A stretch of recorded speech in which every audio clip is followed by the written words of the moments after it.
Hey guys, Eric here. Thank you so much for tuning in to today's episode.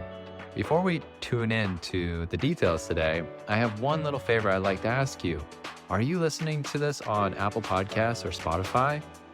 If you are, and if you haven't done it already, it would be so helpful to Anita and I if you could leave a 5-star review.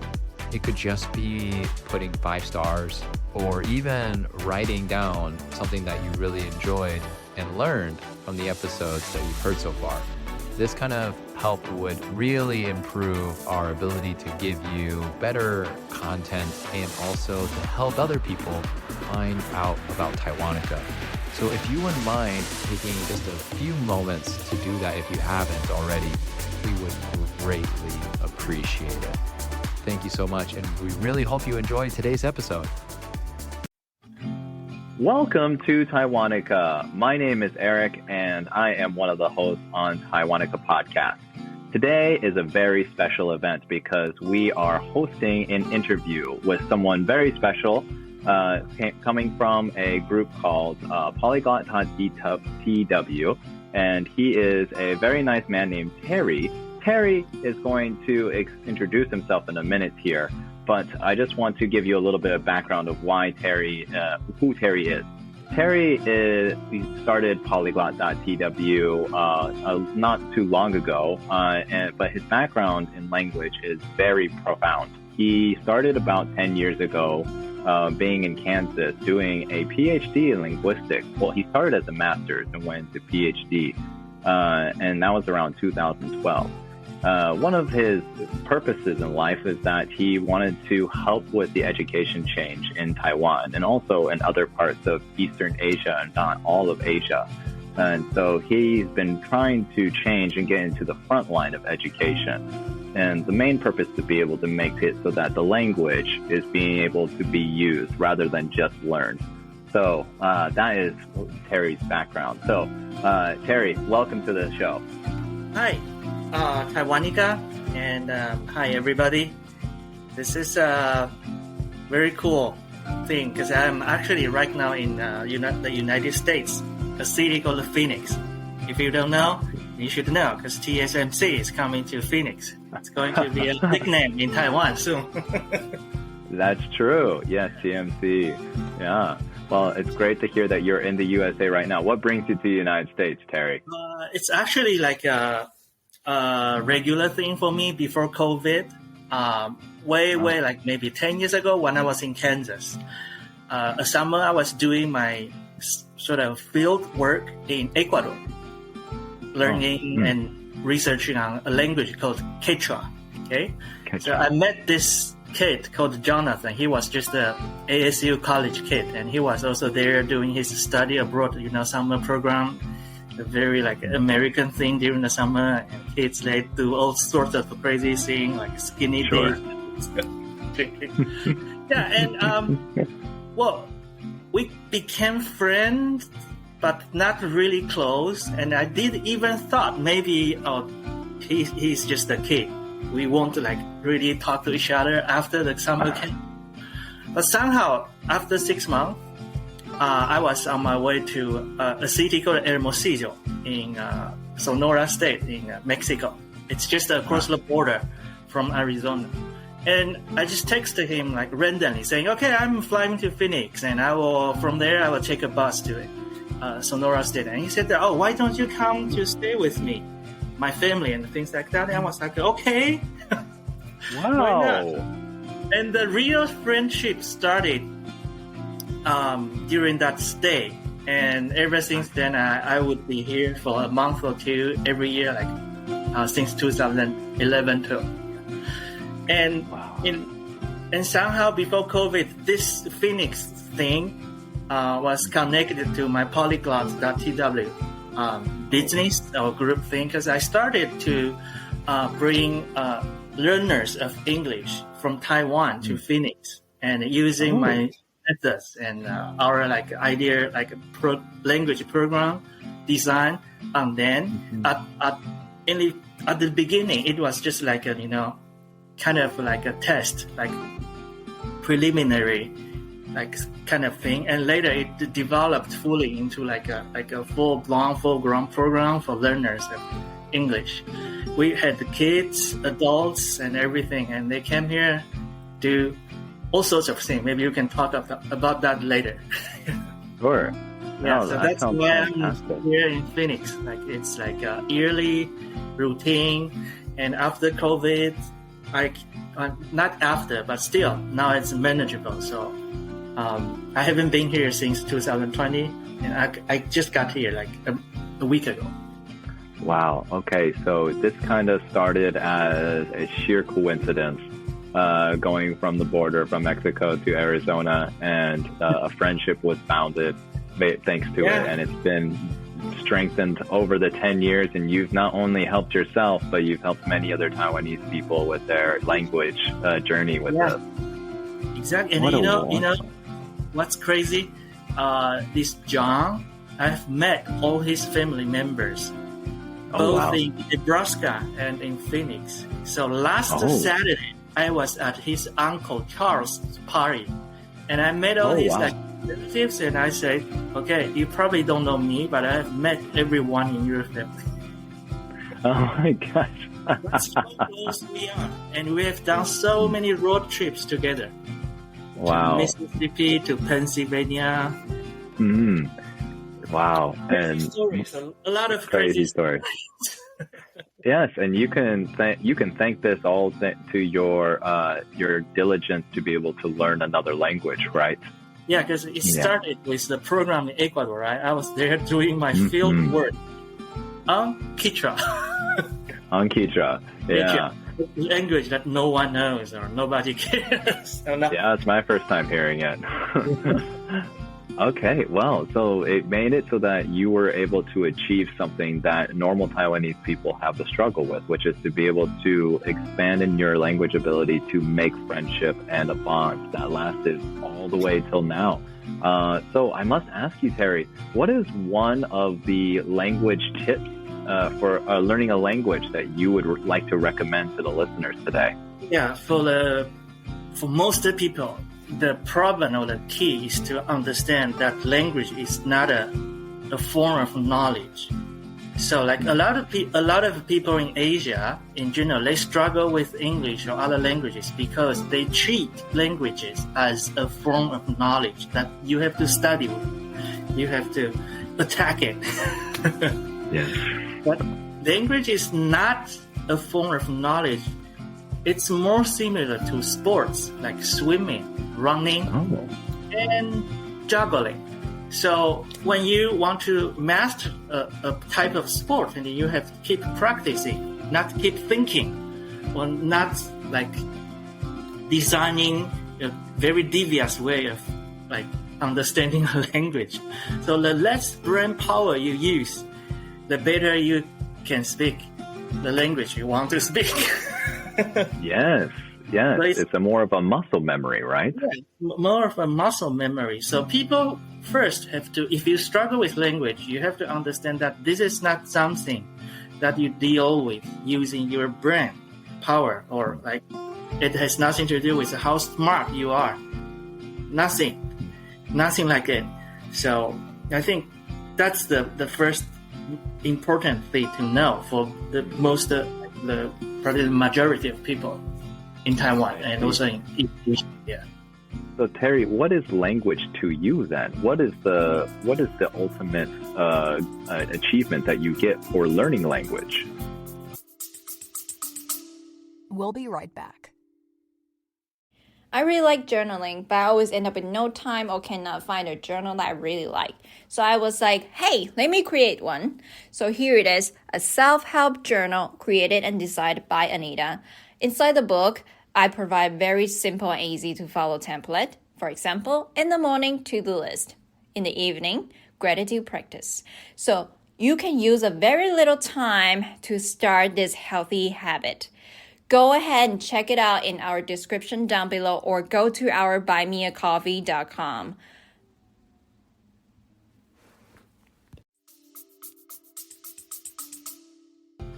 At first it was more like a personal, like a challenge for myself, because I started to learn multiple languages, like seriously, when I was in college. And at first, I didn't know that I can use languages to make friends or meet people and having like extraordinary experiences. Yeah. I was just thinking, okay, I sort of emulated two of my professors in college because they were all polyglots. And so I wanted to be like them. That was my idea. And I didn't even think about the use of languages and how like to actually learn languages. So I just, sort of like stick to that idea and tried many different methods. And some different methods. Yeah, many different methods. By trial and error. Some methods. Trial and error. Some methods don't, and that was the beginning. And gradually, it was actually after I spoke 5 or 6 languages fluently, I started to appreciate like the language and started to think the use of language in everything and what it means to me. So now it's like it's not just a tool; it's part of me, and I can play with it. And I enjoy it the most when communication or bond is formed between me and my interlocutors, or like people who I talk to. So that's the best moment, I think, when you get your messages across and they get it in a foreign language. It's not only just a friendship, there's also a sense of achievement, like, okay, I did it. He got or she got what I wanted to say, and she is happy or he is happy that because I said this in his or her language. So you accomplished this great feat of being able to not only communicate in the language, but succeed in communicating your desire to that person. Yeah. And that's such a great sense of achievement, is what you say. And sometimes you can even help people with your language skills. So if you sum up all these like good things, and I would say it's probably the best thing about learning languages about like probably people relations, because you can meet people, you can talk to people. Yeah, but I agree that for many polyglots or other language learners, they don't really care about communicating with other people. They probably just enjoying reading or conquering languages. Yes. Yeah. For me, it's more about communication and making friends. I see. And so your main goal here was to be able to master communication. And I think that's what a big goal is for a lot of people when it comes to learning another language. I'm a teacher myself. I teach on a platform called Amazing Talker, and all of my students come to me and say, how can I learn to communicate with other people? And I think it's a big desire for a lot of people in Asia, because they learn the skills in school, but they never put them into action. Yeah, so like what I just said, it's important for the students to know this is not a form of knowledge, and it has nothing to do with I need to study more. Like in Japan, it always happens like this. It's like you take some of your students or friends to like an all English speaking gaijin party, something like that. Everyone speaks, and they would feel like frustrated, and they say to you, 勉強不足。やっぱり英語はもっと勉強しないといけない。Yes, gotta keep studying. I didn't study enough. Study enough. I need to go back and study more and join your party. But it doesn't work that way, right? Doesn't work the that less way. you speak, the worse you speak. What you gotta get out. To going out with me more, and I will bring you to more gaijin parties, and we all speak English.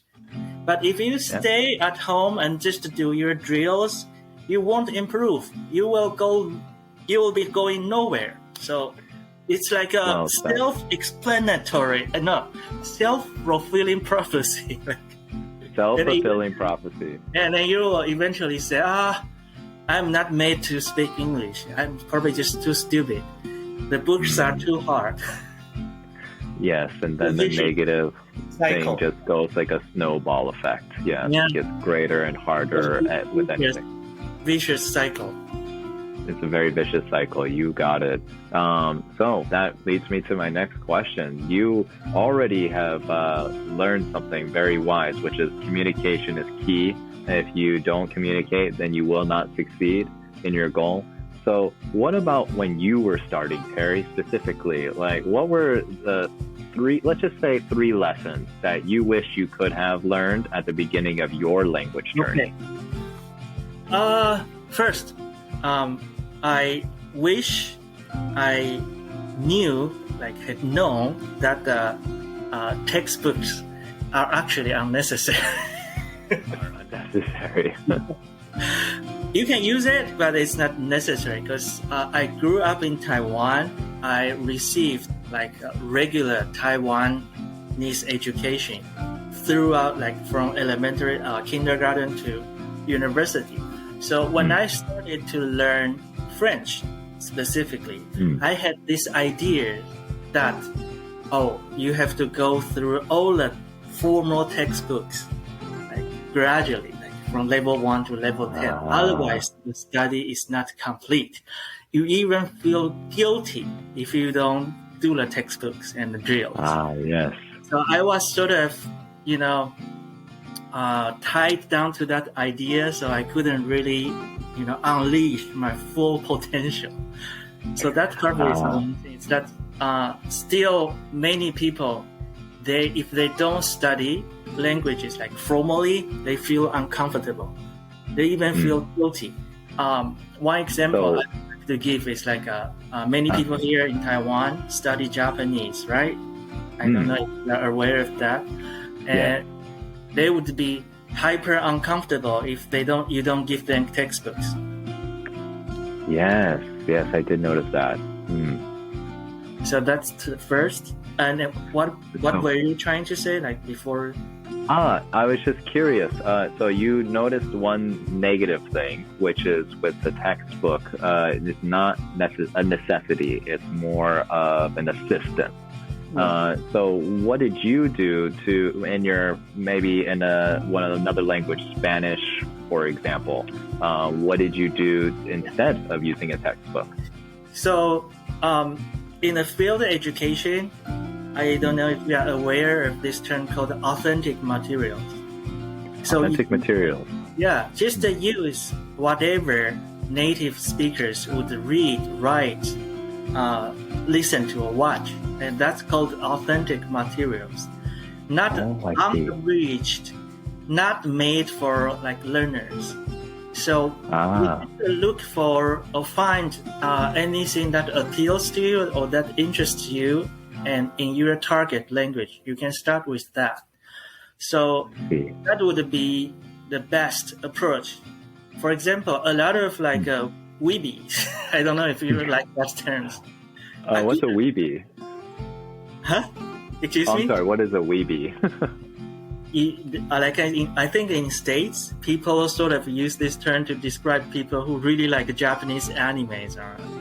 Oh, yes, a weebie. Weebies, right?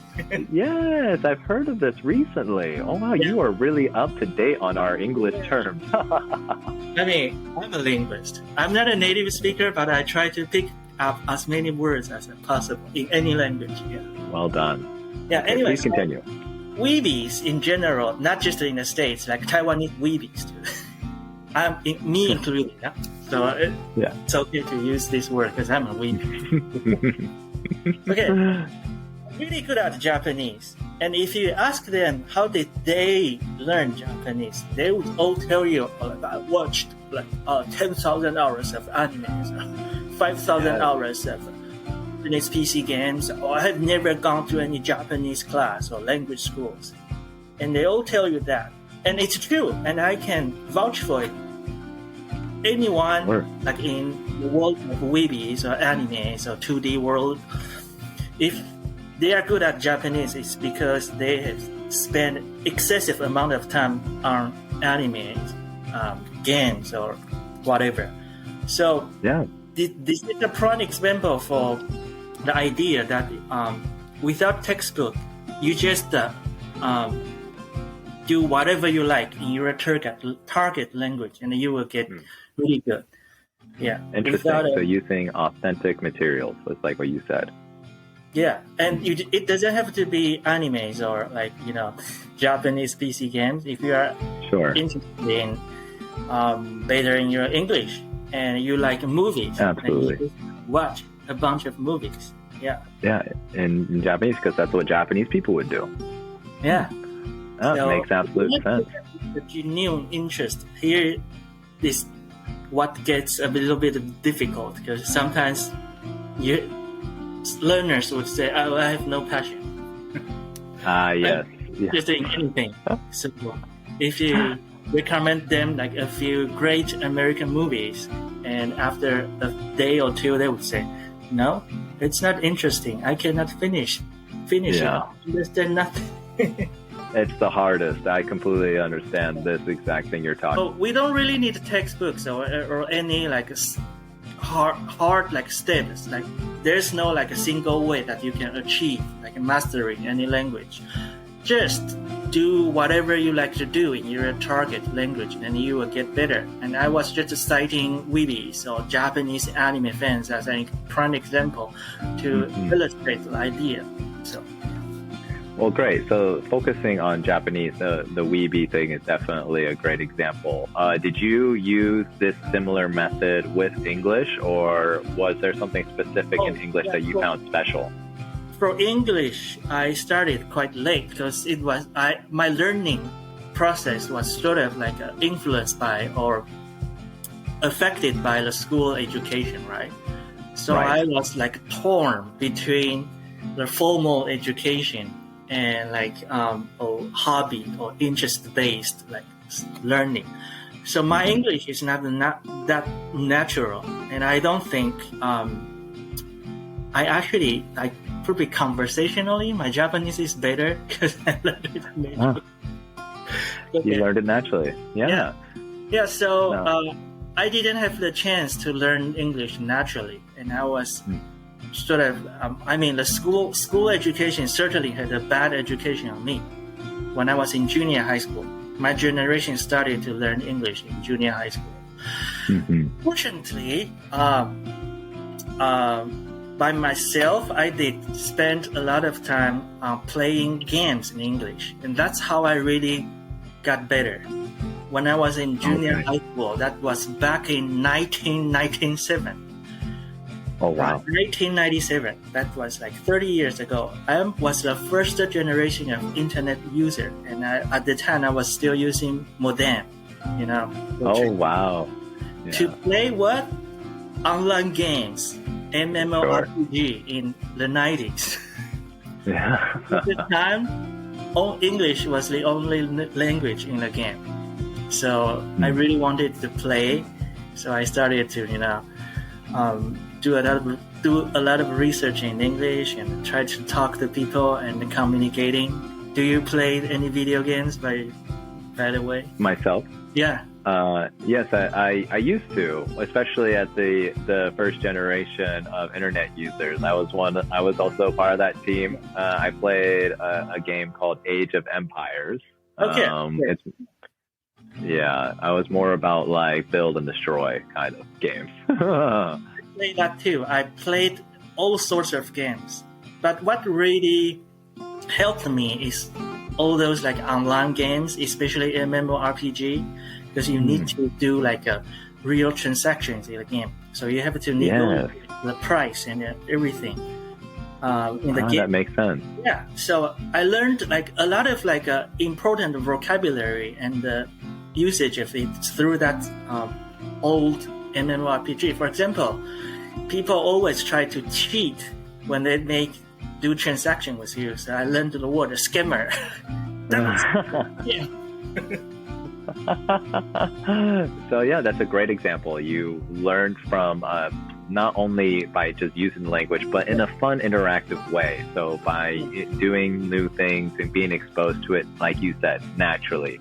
To give a specific example from my point of view, I learned Japanese from a textbook version, and it's actually my weakest language, even though I have the most time with it. And that's just because I learned it in a classroom setting. On the other hand, when I learned Spanish, I learned it naturally because I lived in Mexico for 2 years. Didn't open a textbook. All I did was talk with people, listen to the music, watch the TV. Yeah. And lo and behold, my Spanish was great. And it was just because of that interaction. So I definitely approve of what you're saying, Terry. Yeah, so I really wish I had known all this back in my college days, or even back in my junior high school days. Yeah, Oh, yeah, we only sure. About 1 point, because you asked me 3. We have already. Yeah, I mean, it was a big one. Do you happen to have another one? If not, it's okay. Well, probably making friends. Making I didn't know. What? Yeah, because I didn't know that was very important. Maybe you probably don't believe it, but when I was in high school or like college, I didn't think like making real friends. Making friends that speak the languages that you want to learn. Right. Is really important. And that's what I do now. But 20 years ago, when I was in school, I didn't know the importance of looking for native speakers. Sure. That's a very good point. Yeah. You can even say, in terms of personality, I am an introvert. Oh, I see. Yeah, I don't really need to spend time with people. I don't have this inner urge of going out, like talking to people. And guess what? Before this meetup or this like recording, I had played Elden Ring for the whole morning. Ah, wow. Yes, you're very independent. And I think it's very fine. If I'm by myself, then I had done like a year of studies in France back in 2006, and I started to realize that the best way, the most ideal way to learn, instead of of course, if you are by yourself, playing games in your target language or watching animes in your target language would be the best thing. But if you have native speakers with you, that's even better. It's probably the best thing. Yeah. So then when I was in France and I started to realize like real people are the best. The best source, yeah. So I started to look for, find all the possibilities or opportunities to meet people in Paris. That's how I started to become like this, just going out and the people and connecting people and making friends. That's great. Yeah, it's more not because I'm like this or I have an outgoing personality. It's because I know it's good for language. So I decided to do it. But I have no urge to do it. Or if you ask me if I like it, yeah, I like it, but I just don't need it. Absolutely. And being an introverted person myself, I completely can agree with you when it comes to the urge. A lot of people out there who are fantastic polyglots actually are extroverts. They do it phenomenally. They just go out there and say, hey, be my friend. And then they can just do that every day.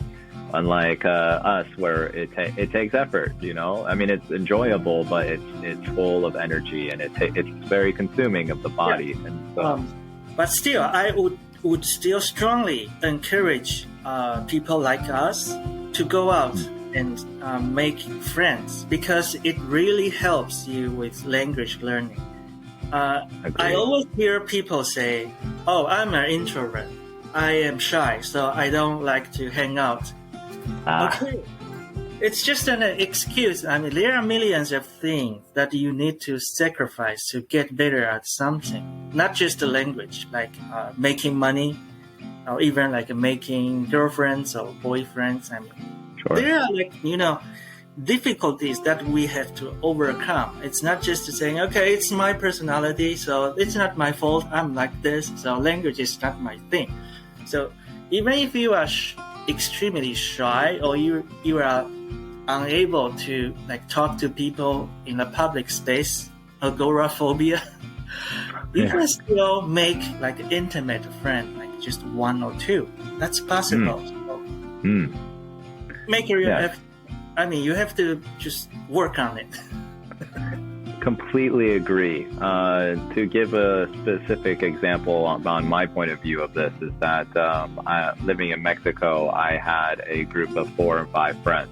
And when I was with them, I was completely comfortable. Could talk to them about anything and, feel the energy and improve my language ability. But if we were ever to go to an outside event, even without drinking alcohol or any kind of influence, I would feel very nervous.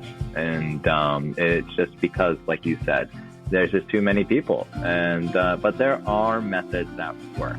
Irregardless if you're an introvert, extrovert, whatever you are, there is no excuse. You can find a way that suits you. Yeah, I think that's a really good third lesson right there. And so I don't know. I didn't keep track. I think it was just kind of snuck in there, which is great. I do have another question. It's not about language, though. It's more about culture. You, Terry, being Taiwanese and having lots of exposure to American culture, I'm really curious about your background and point of view about what's a culture shock that you experienced. This is a really good question, and I love to talk about it in Taiwanica because I think in Taiwan, American culture has long been neglected. You know what? People are interested in it, but they don't want to talk about it. They sort of kind of despise it, saying it's too shallow or anything. But I think few people really think about America seriously. Because most of the people would say, okay, I know it's Hollywood, it's New York. But for me, I think American culture can be very deep and it's very interesting. And it's more diverse than people normally think. Even people in Europe, they don't know many things about the US. I lived in the Midwest for roughly 2 years, and I have experienced a lot of things that people never heard about in that place. For example, do you know dirt racing? Have you ever heard about it? Dirt? I have not. Yeah. Please tell me. Or demolishing racing, something like that. Demolishing racing. Oh, I don't know. I don't know any of these. You're up the West Coast, right? On the West Coast. I do live on the West Coast. West Coast, we don't have those kind of places. More cultured American. In the Midwest, some crazy sports. The dirt racing is racing, but they do it on a dirt road. And using very, very weird looking sort of makeshift cars, and they just do that. And I went to see one in Nebraska. Oh wow! Yeah, and that was crazy because I was the only Asian looking guy. And everybody else was white, and they all looked at me like, "Why are you here?" But they didn't say anything because I was with John. John is a very typical white boy, so nobody would say anything when I'm with him. Sure. Yeah. Anyway, that was a very wonky cultural experience in the middle of nowhere in Nebraska, watching dirt racing with hundreds of probably rural white people, and some of them were actually really nice. Outsiders might just call them rednecks, but even rednecks can be really nice. They are not just, they probably just have different ideas about this world, but they are not rude. They wouldn't really make racial slams on you, nothing like that. They just have different perception of this world. Yeah. And speaking of demolishing a race, is like you build your car, and the opponent also builds his car, and you try to destroy each other's cars by slamming into each other. Whoa. Yeah, I guess that's where the word demolish comes from. Yeah. That's why they call it the demolition racing or derby. I don't really remember the exact term. So you have all these different cultures in different parts of the U.S. The West Coast people act differently.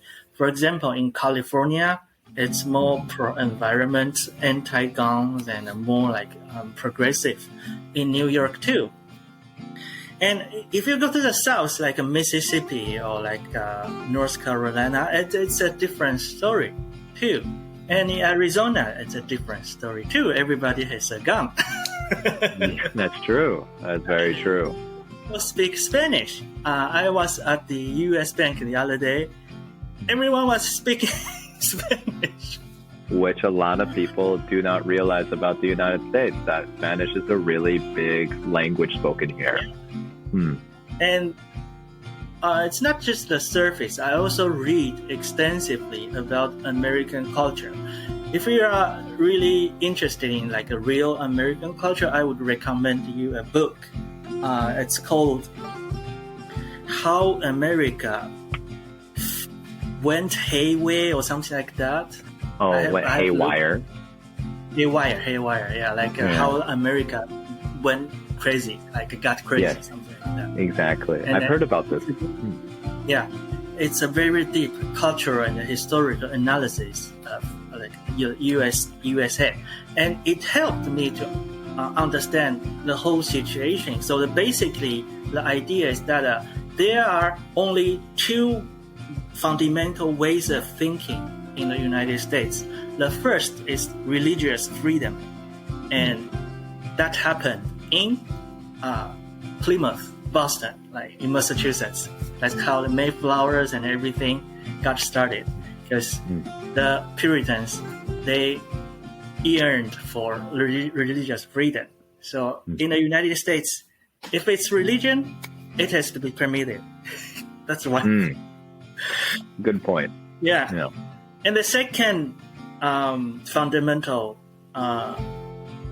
ways of American living is capitalism. And it started in Jamestown, Virginia. Because these were not Puritan or religious immigrants from the England, United Kingdom. They were gold diggers. They were looking for prosperity and things like that. So these are two like underlying like powers or like American culture in the American society. And from there, and you can use this theory to analyze many things in the United States, and most of the things do make sense if you understand the founding principles of the USA. And I think that's a very interesting way to look at USA from like a more like theoretical or like a deeper like perspective. Absolutely. I mean, that's definitely stuff that you don't generally learn about, and when it comes to culture, especially when it comes to the USA. So hearing those really gives you a grasp of like what kind of people are you going to be interacting with just because of those. And that cultural shock is definitely something that will open people's eyes that, wow, just even a little activity outside can be completely different from what I see at home. Right. So that's a great cultural shock experience that you shared. So I have another question to talk directly to Taiwanese people. You are from Taiwan and you came to the USA multiple times. And there are a lot of Taiwanese people who want to do this, but they are intimidated by the process. What is something that you could give as a suggestion to them? It's actually a very, very welcoming place. That's my perception. But you are right. Many people are sort of like scared of like, for example, gun violence here in the United States, like that. But honestly, I've never experienced that, like a gun violence or anything. And And also another thing is racism, because Taiwanese people, they love to talk about racism in the United States. But speaking of this, actually, like personally, I didn't really experience a lot. But sometimes you get like people yell at you, but it happens anywhere, right? If we go to Europe, and I actually got more like racial attack, like racist attack in Europe than in the United States. So, Yeah. well, it's a very welcoming place, and most of the people are very nice. And Yeah.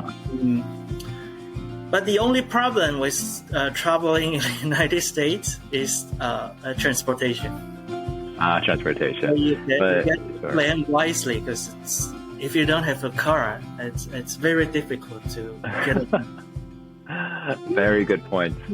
DC, public transportation might work, but outside those big cities, public transportation just doesn't work. So that's It's a nightmare, what everybody. cannot get used to. For example, Los Angeles is it's a really bad city for commuters, for people who love East Asian kinds of lifestyle, right?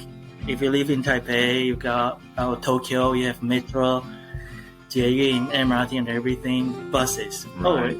If you live in Los Angeles and don't have a car, it's a nightmare. It's like you cannot go anywhere. Anywhere. You're either on No. foot or you're hitchhiking. You're basically doing things that are dangerous or take way too much time. So, Yeah. that's a very good point. Transportation. But I really appreciate you mentioning the racism point, because a lot of people out there have this big impression that gun violence and racism is going to cause big problems in their life. Although it may happen, the possibility of it happening is quite low on a regular basis. The news exposes it way too high. And you mentioning that is a very reassuring thing. So thank you for that.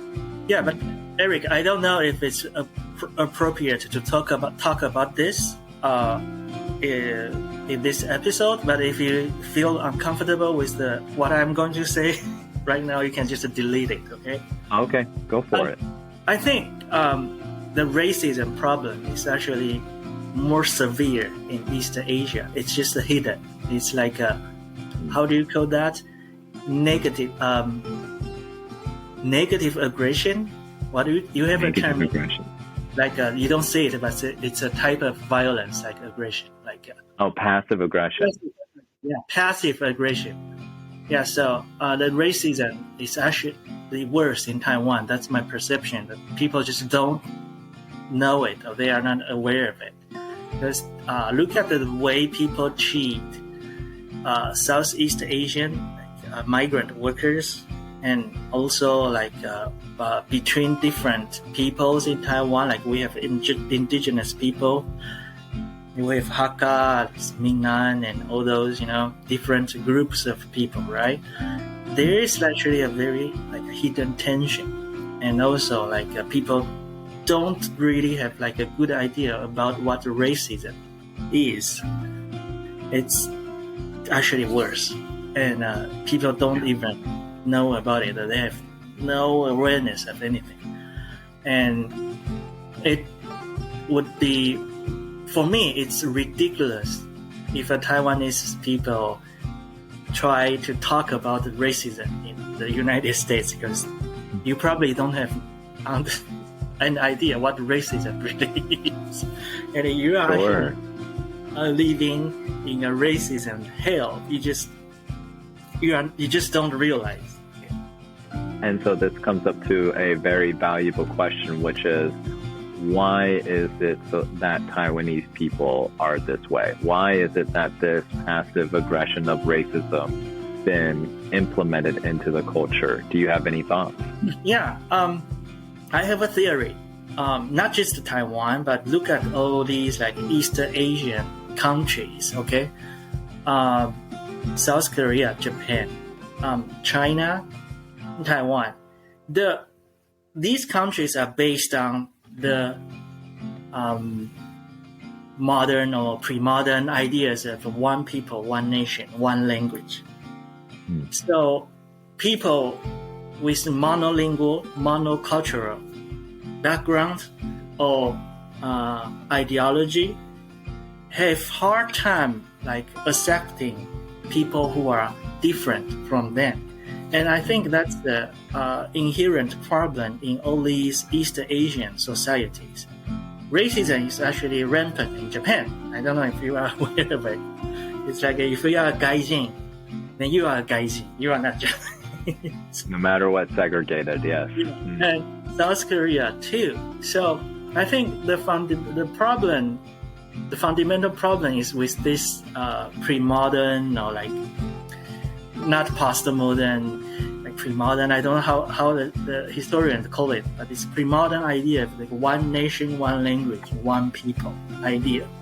So people have they don't know how to deal with people with different ideas, languages, and culture. Whereas in the United States, at the beginning of the country, back in the 18th century, people know it's an immigrant society and it's like open to anybody. And everyone spoke different language. Even on the East Coast, Delaware was a Swedish colony and Florida was a Spanish colony. And you have French-speaking Quebec, just north of New York. So people were comfortable with the idea that people speak in different languages. So you have like slaves and everything. So even though it's still a problem in the United States, but people have lived it for like 300 years. So you guys are actually more experienced. Although sometimes it looks really bad, but things are not better in East Asia. It's just a passive aggression or passive racism. You don't see it, but when you are a foreigner, so like a new immigrant, you live in a society, you would experience everything. Nobody just talks about it. So yeah. I think it's a very good point that you bring up here, and that is something that I think a lot of our listeners would be really interested in understanding, because for them, a day in Taiwan is just a normal life. They are completely surrounded by this idea that there are some problems that happen and we are disconnected from foreigners, and it is the way it is, but we don't really know why. I think you really kind of touched the roots there just now. Terry. So yes, it's a very important point to bring up to the world, is that, these kind of cultures, although they are very beautiful and unique in their way, but they're also very adamant about change. And so in order to bring that change, we have to change the root, right? But the most interesting case is actually Taiwan, because if you look at Japan or South Korea, well, you can say they are ethnically like monolingual and monocultural, things like that. Correct. Taiwan is actually de facto multicultural and multilingual, right? Right. But why did I still call it a monocultural society? It was because people had been educated for more than 60 years under this one people, one nation, one cultural ideology, under the post-Chiang Kai-shek Kuomintang government, right? I'm not here to criticize Chiang Kai-shek. I'm just saying it was a fact. It is what it is. Yeah, it's what happened. Everybody only spoke Mandarin, and everybody had to think that they are Chinese, even if you are an indigenous Taiwan man or people. Yeah. So the education made everyone living on the island of Taiwan think that they are Chinese. Right. So that's why, although we have many different languages, many group of people on island, most people in Taiwan still act as if they were growing up, or as if they had grown up in a monolingual, monoethical society, like in Japan or in South Korea. So that's what makes Taiwan even more interesting. Yes, it's very interesting because they have lots of opportunities around them to change, but until recently, of course, that now that schools are introducing the other languages, Taiwanese, Hakka, and so on, that change is great. Hopefully, within the next 5 generations, there will be a big, paradigm shift. Glad that you mentioned it. We are becoming a multilingual, like a true multilingual, multicultural system, country. But how do you say that? Like old habits or old roots die hard. Yeah, you got it. Yeah. Many people still refuse to change, especially like people over 30s, like me. It's hard to tell them that it's not just the Chinese or Mandarin. It's difficult to communicate. Yeah, so I think it's Taiwan as a multilingual or multicultural society is very promising idea. It's a very promising idea. We can probably develop faster than Japan or South Korea because they are truly monolithic or monolingual, and it will be hard for them to think differently.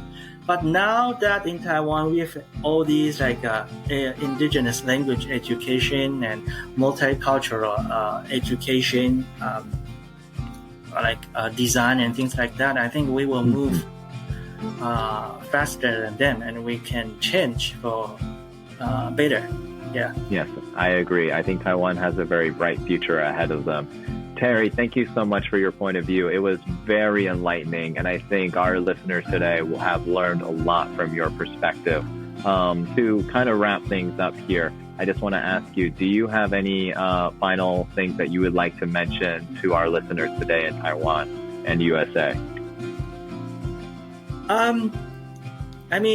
For Taiwanese people, please visit USA and travel to different regions and understand different US cultures. It's actually very interesting, very deep.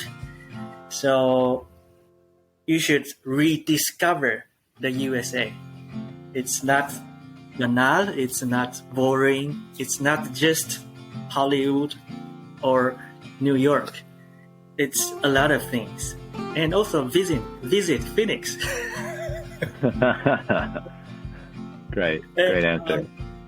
For Taiwanica's listeners in the United States, you should also visit Taiwan, but not just sightseeing or eating xiaolongbao. I hope you can try to understand Taiwan from a historical perspective.